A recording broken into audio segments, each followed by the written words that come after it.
Salut mon grand. Tu te rappelles, la dernière fois que nous nous sommes vus, j'avais abdiqué. J'avais accepté pour la toute première fois. On pourrait penser que par la suite, tout s'est fait rapidement et que j'avais pu garder cette paix enfin pour toute ma vie. Pas vraiment. C'était dans le temps où tu as déménagé à 300 km de la maison.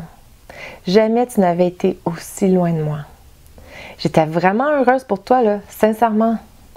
Mais à l'intérieur, rien n'allait. Une journée, une amie m'a demandé comment je me sentais. Comme d'habitude, avec un sourire splendide. Je travaille dans le public. Je suis un maître dans les sourires parfaits, quelle que soit l'occasion ou le stress. Et j'ai répondu que j'allais très bien. Elle m'a dit, je t'ai pas demandé comment t'allais. Je t'ai demandé comment tu te sens. J'ai été choquée. Je ne sais pas comment je me sens. Je m'étais jamais arrêtée à comment je me sens. C'est quoi ça? Je crois que j'avais 2 émotions, ou 3. En colère ou en extase, ou encore en attente d'avoir l'un des deux, et je m'attendais à la colère 99% du temps. Elle m'a suggéré d'aller prendre un instant seule avec moi-même et d'aller voir ce qui se passait en dedans. Bonne idée! C'était toujours mieux que de rester là à de me sentir incompétente dans le sentons-nous comment on se sent. Je suis allée à la voiture et j'ai essayé de porter mon attention dedans. Ouf, c'était vraiment inconfortable.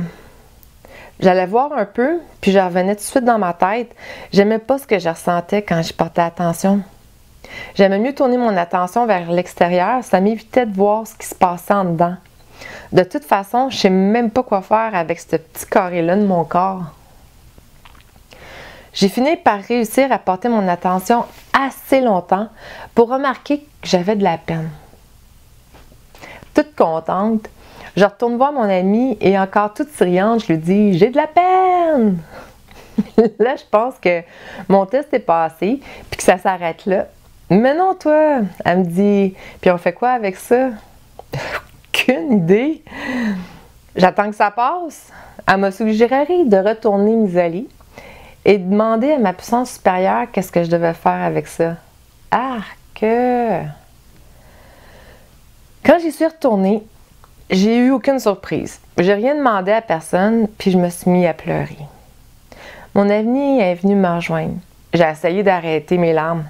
On pleure pas devant les gens. On fait ça en cachette. En boule, dans la salle de bain, on passe de l'eau sur le visage une fois que la maîtrise de soi est revenue, puis on repart comme si de rien n'était. T'imagines-tu si tout le monde se mettait à pleurer n'importe où, n'importe quand, puis avec n'importe qui? Ça se fait pas. Mais son regard était tellement rempli d'amour et de compassion. J'ai rien pu retenir. J'ai pleuré, puis j'ai pleuré encore. Elle disait rien, elle était juste là à m'accompagner dans ma peine. Je me rappelle plus combien de temps nous sommes restés là, moi à pleurer, elle à m'accompagner. Mais quand ça s'est calmé, elle m'a suggéré d'y retourner dans mon cœur le plus souvent possible, puis de pleurer jusqu'à ce que j'aille mieux. C'est ce que j'ai fait. Sérieux, je ne sais pas combien de jours j'ai pleuré. Chaque fois que je rencontrais une personne de mon groupe d'entraide, je lui disais combien de jours que je pleurais. Je me plaignais et je lui demandais combien de temps que ça allait durer encore, tu sais. J'avais l'impression que là, c'était plus parce que tu étais déménagé. J'avais juste plein de souvenirs qui me remontaient. Le décès de ma mère, mon père, ma grand-mère, ma chienne. Je me suis rendu compte que je les avais jamais vraiment pleurés. J'étais comme un barrage électrique qui avait cédé. J'avais même peur, je crois, qu'il ne resterait plus rien de moi après ça, que tout allait être détruit. Chaque fois, on me répondait quelque chose comme la peine part quand elle est nettoyée par les larmes. J'espérais vraiment que ce serait pour bientôt. Je me suis mise à avoir peur de manquer de larmes avant qu'elles soient toutes propres. Mais ça s'est produit. Je me suis réveillée un matin. Plus de larmes, plus de peine. Seulement un sentiment de liberté.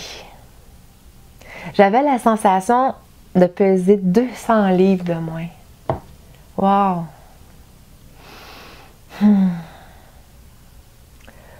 Merci, mon grand. Grâce à toi, mon barrage a cédé. Je t'aime.